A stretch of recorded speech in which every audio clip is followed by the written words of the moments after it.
everybody. It's John Llodra here, one of the founding partners at New Harbor Financial Group for our weekly dose of data, insight, and all for the purpose of keeping our clients informed of our thoughts and thinking, and of course, the longer term goals of a secure retirement future and secure financial future. I'd like to just quickly cover what I'd like to talk about today. I'm working from home today. I'm a little under the weather. I seem to have caught the cold that many people are getting these days, but nothing that a comfortable flannel shirt, cup of tea, and chicken noodle soup hopefully can't nip in the bud. But anyways, today is Thursday, the 11th of January. And today, kind of the main headline in markets today is the monthly inflation report. I'll talk about that. I want to segue from that into kind of the seductive power of narratives about markets and the economy and how it can permeate investors' thinking and viewpoints on major themes and trends in markets. I do want to talk about, in relation to that, kind of some of the moves in the bond and interest rate markets and what our thinking is there. And of course, I'll tie it up with some talks about some recent actions we're taking in client accounts and a broad commentary about the stock market in general. So let's dive right in. So today's inflation report was a bit of a surprise, I think, to the market. In fact, it was not a huge market reaction quite yet, but I think the bigger picture is how this clashes with some of the narrative that is permeating. So just getting to the details, and haven't parsed through the fine point details, and there's all kinds of noise in the data that one can point to, and we certainly don't want to make too much emphasis about a single inflation report. It's really a trend and a series of inflation readings that are meaningful for consumers and investors alike. But today's report came in a little hotter, meaning inflation was a little higher than expected month over month, and I realize these numbers aren't particularly meaningful to most folks at face value, but let me just share what they were. Month over month, the inflation was, the main inflation reading was 0.3% increase month over month. That was compared to a 0.2% increase expectation, so a little bit higher than expected. Year over year, that translates to about a 3.4% year over year inflation increase. And that's compared to 3.2% is where the market expectation was. So a bit higher than expected. And I think that allows us to kind of segue to some of the narratives. The markets, stock markets and bond markets, have rallied very substantially since the end of October of last year, 2023. So here we are 2.5 months later. Stock and bond markets have rallied dramatically. And I think the single most explanatory factor for that has been a massive change in the mindset of investors as it relates to inflation and interest rate policy by the Fed. You know, we've spoken, and a couple of weeks ago I highlighted some of the dramatic differences of stance by the market and the Federal Reserve itself in terms of the likely forward path of interest rates. You know, the Chairman Powell communicated at a Fed meeting a couple of meetings ago that the board, the Federal Reserve Board, sees the potential for some rate decreases in the course of 2024. At the time, they communicated maybe 3/4 percentage point cuts to bring the effective federal fund rates down from about 5.3-ish area to about 4.6 or so, 4.6%. Well, the market took that kind of dovishness into its mindset and actually pushed it to extremes. The market, as measured by futures expectations of the market in terms of interest rates, went ahead and said, you know what, we're gonna call you on it, and they basically priced in at some point 7 to 8 interest rate cuts for 1.5 to 2% rate drops in the year. So the market and the Fed have been in a pretty epic standoff here on that kind of forward path for interest rates. As I communicated a couple of weeks ago, we think that sets up a really tricky battle between the markets and the Fed, especially because if history's any guide, the inflation fight is not quite as simple as being over. We can go back to the 1970s, for example, and look at what happened there. There were three separate episodes of inflationary pressures, each one worse than the last. And we very well could be in a cycle similar to that. Time will tell, of course, but the cheerleading is perhaps a little bit premature, especially in the expectations for rate cuts. We think the kind of rate cuts the market is priced in would only likely be seen if we get a massive sell-off in the stock market and a massive contraction in the economy. In other words, rate cuts in a panicked measure to try and stem the fire, if you will, than rate cuts because we've reached so-called soft landing or Goldilocks scenario. So let me just kind of segue again into kind of the market narrative that underlies some of the standoff between the markets and Fed. So possibly the best way to do that is I'm going to share a view of our Twitter page. We launched a Twitter page, X, I guess is technically called now. Hard to get the Twitter lexicon out of one's mind. But this is a way that we do endeavor to take in viewpoints from a lot of different people. And one of the best ways to do that in this modern age is via X or Twitter. So we oftentimes will repost and share some of the perspectives that we come across that we think are highly valuable and important for folks to think about. So we invite our clients and viewers to subscribe to our Twitter page. It's not going to be a 10, 20 post a day kind of place, maybe one or two a day at most. We try to keep it to salient things that are signal more than noise. So without further ado, let me share that page. We highly respect Jesse and his take on markets. But this is a chart he posted basically showing Bloomberg articles that mention soft landing. And you can see there's been a massive spike in that in just recent weeks and months.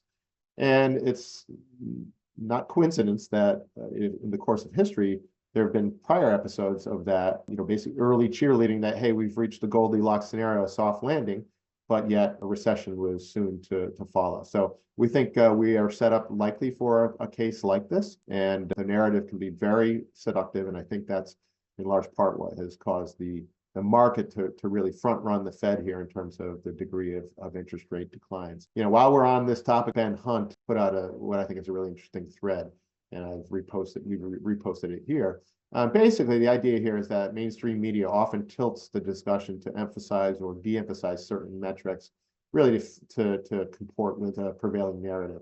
So if we click through and look at Ben's thread here, it basically says in CPI, rather than continuing to decline, it actually is kind of flatlined more than that. And if you look further here, he makes, I think, an astute observation. Basically, first of all, the report is, not front page news on the Wall Street Journal. It's kind of buried a little bit.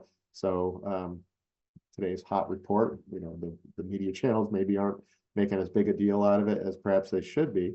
And he points out some subtle phrasing here, rather than, take that inflation is picking up again, they phrase it as, well, the downturn is stabilizing. It's all messaging and narrative building and things like that. We think it's really kind of playing into this exuberant cheerleading of a soft landing. And then he talks about how different data points can be spun to highlight core versus non-core and things like that. Anyways, wanted to kind of point that out. All very powerful narratives. The one final one I want to point here is actually a great piece that was just published, I think, on the 9th, a couple of days ago, by Howard Marks from Oak Tree Capital. He's a fabulous multi-decade veteran of markets, and he basically, Jesse Felder basically highlights a really key takeaway from that piece. Howard says, I've seen Goldilocks thinking in play a few times over the course of my career, and this is a career that I think spans over 4 or 5 decades now. And he says it rarely holds for long. It creates high expectations among investors and thus room for potential disappointment. We think we're likely in such a scenario right now where disappointment is likely going to be a risk that the market is too much in the Goldilocks or soft landing camp. I did want to touch upon how this affects interest rates. We think that if this narrative kind of reverses a bit, that there is upward pressure on interest rates. We've had a massive rally in the longer term bonds over the last couple of months. The 10-year yield on treasury bonds reached 5% towards the end of October. got as low as 3.8%. So when bond yields drop like that, the prices of bonds, the values of bonds go up in reverse fashion. So we had a very large rally in bonds, and we used that strength to trim our position. We had a 10 to 15% position in longer term treasury bonds. Not a big position, more of a small tactical position, but we trimmed that position roughly in half. So most folks have 5 to 7, maybe a little bit more than that. Not a big allocation at all.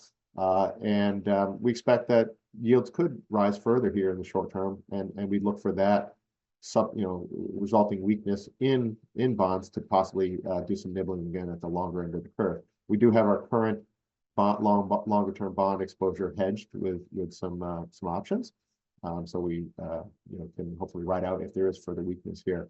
But it speaks to the question, and we had a live Q&A for clients a couple of days ago, and one of our clients asked a great question about what our thoughts are about extending out on the yield curve and what would we look for. And I in that session was searching for a chart, but wasn't able to put my hands on it. So I thought it'd be an opportune moment to bring that chart up right now. It's actually a chart that was put together by John Hussman. Our folks, our clients, and folks that have seen us know we're big fans of John Hussman and his data-based work. It's not opinion, it's black and white data and perspective. So this is a chart from John Hussman's latest monthly commentary. It comes out with monthly commentaries every month, and we highly recommend folks to glance at them. They can get pretty deep and wonky at times, stuff that we really digest with fervor. But let me use this chart to highlight one key point. So this is a chart that he's put together. This is actual data. It's not opinion or forecast. It goes back to 1960. And what you see is the 10-year treasury bond yield is in the dark blue here.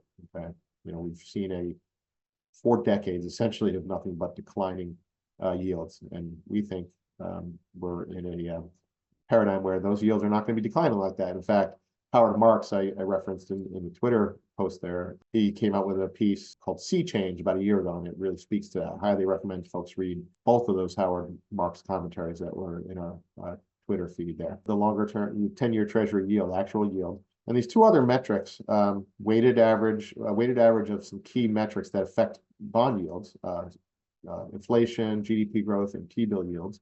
And then there's another one here. But the bottom line is historically, bond yields tend to be track or be above these benchmarks, these composites, these empirical composites that explain where yields should be from an economic standpoint. And most of history, you'll see that blue line is at or above those metrics. Now, the past few years has been below. You might say that the yield on 10-year treasuries has been a little bit slow to rise relative to some of these things. And what the key point of this chart is that John Hussman points out right here that the entire historical total return of treasury bonds, longer-term bonds, treasury bonds, over short-term T-bills has emerged when the yield has been above those two metrics right here. So the total excess return of treasury bonds in excess of T-bills has happened when this blue line has been above the green and or red line. So we're priced right now below those. So it'd be reasonable to expect, if history's any guide, that the total return of 10-year treasury bonds is going to be inferior from current levels, that's a key point, to treasury. If we do get a spike in 10-year yields up closer to these, that calculus changes. So that explains, for example, why just recently, instead of adding, we actually trimmed our long-term bond exposure. Instead of adding more to that, we actually put more into short-term treasury bills. Just a couple of days ago, we bought a fairly large piece of a treasury bill that matures in April, just a few months away. Yields still on an annual yield to maturity basis are soundly above 5%. And those treasury bills offer great safety, liquidity, and quote unquote option to divert into other assets as they become better priced, whether it's the stock market on a sell-off or the bond market on a sell-off. So we, I think it's still very much appropriate to significantly overweight short-term treasury bills and things like that over longer-term bonds. We'll see how this plays out, but that's the way we see it right now. A daily chart of the S&P 500. Each one of these bars is a day. Okay, so you can see from late October, we had a massive move higher. We did take off some hedges or relax some hedges and add some equities as this has happened. So we've been able to participate nicely in some of this bounce, not in a full in kind of way, because we still are in a scenario of massive overvaluations. In the small handful of times in history that valuations have been where they are right now, and the metrics that matter most, we can count the tech bubble, the peak of the tech bubble, and the peak of 1929, right before the Great Depression. So the longer term situation for equities is likely from these levels very, very pessimistic because of the extreme overvaluation. But we have added some equity exposure to and relaxed hedges to participate in this. And with this strength, actually, and there still are some, despite the massive overvaluation, many of our technical indicators still remain a bit bullish. There's been a healthy pullback in recent days. So some of the overboughtness of the market has relaxed itself. That was one concern we had. But the strength also has allowed us to move our hedges up. Right here is a dotted line at 5,500 on the S&P. That's basically where we have some put options at hedges. You might call them insurance policies that go out through March. Whereas if the S&P drops below that 4,500 level, and you drop below that for about 15% of our portfolio, not quite half of our equity exposure, but a good decent chunk of it would be very robustly protected. This decline here of about 245 points on that, it's about maybe a 4 to 5% decline before that insurance kicks in. That's akin to a deductible on an insurance policy. Clients have a bit of a deductible here before that insurance on the downside protection kicks in. So I just want to highlight that. But we continue to look for areas that are looking to be fairly valued, and if not undervalued, and showing really strong technical breakouts and things like that. And one such area is Japan. I want to pull up a chart of Japan. I'll go back to a weekly chart. This is a weekly chart of Japan. Before I touch this, I'll go back and just comment. The Japanese market peaked in 1989, and it's still here nearly, 30 some odd years later, has not regained those highs. So it's been in a massive period of rebuilding, slow and steady. But we're seeing some really positive things coming out of Japan from a market behavior standpoint, but also from a policy standpoint. There are efforts underway to really incent shareholder favorable shareholder measures and capital measures in Japan. And this is a country that, unlike the US, has long been very, very strong savers. They've culturally been more inclined to put things into boring savings type investments. And of course, in this low interest rate environment, that certainly still persists in Japan. There is an increasing appetite and desire for folks there to invest more in the stock market and capital. But Japan is, what we call at least a fairly valued market, not dramatically overvalued. And it's very underweighted by active managers, probably because of the devastation that happened in the wake of the bubble in 1989. So we saw a major, really nice consolidation here and a big breakout here. This is a weekly chart. So we're actually going to be adding a small slice of Japanese exposure to our equity positions for clients above a certain account level where we have the ability to electively hedge. So that's something to watch out for here in the near future. One final thing I want to comment before signing off for today. There's been a noteworthy or newsworthy string of days in the cryptocurrency space. There's been a lot of news about whether and when the SEC will approve rule changes to allow for spot Bitcoin ETFs. There have been different kinds of traded vehicles that track Bitcoin, but they weren't keyed into the spot price of Bitcoin. There were different kinds of trust and things like that. And it was kind of a comedy show here in that a couple of days ago, I think it was, I can't recall if it was yesterday or the day before, there was a accidental tweet. I say accidental in air quotes because it came clear that the SEC website got hacked, prematurely announcing that there were some rule change approvals. So it was pie in the face for the SEC. They've since come out, and I got to be honest, I haven't fully digested what's been agreed to or approved and what that actually means. But it seems pretty evident that the spot price Bitcoin ETFs are here. And what I will say about that, there's a whole other discussion we can have about this, but I would not be surprised to see massive demand going into these, if for no other reason than the novelty. I do think there is, the concept of the distributed ledger of blockchain and its application in cryptocurrencies is relevant. But I would caution folks that there's a time-honored history for the financial industry to issue traded products just to meet demand for, sentimental demand rather than true value. So I do caution folks that there might be some really lofty price behavior in Bitcoin in the wake of this that may take on a speculative element if there isn't one already. So just be careful there. And we'll talk more fully about this as the details start to settle down. But wanted to give that newsworthy event a nod here. That's about it for today. Thank you for listening. Of course, we invite our clients and viewers to reach out to us anytime. We can't possibly cover all the bases that are relevant or of interest to each of you. So please reach out. And until next time, thank you very much for tuning in and watching. Have a great day.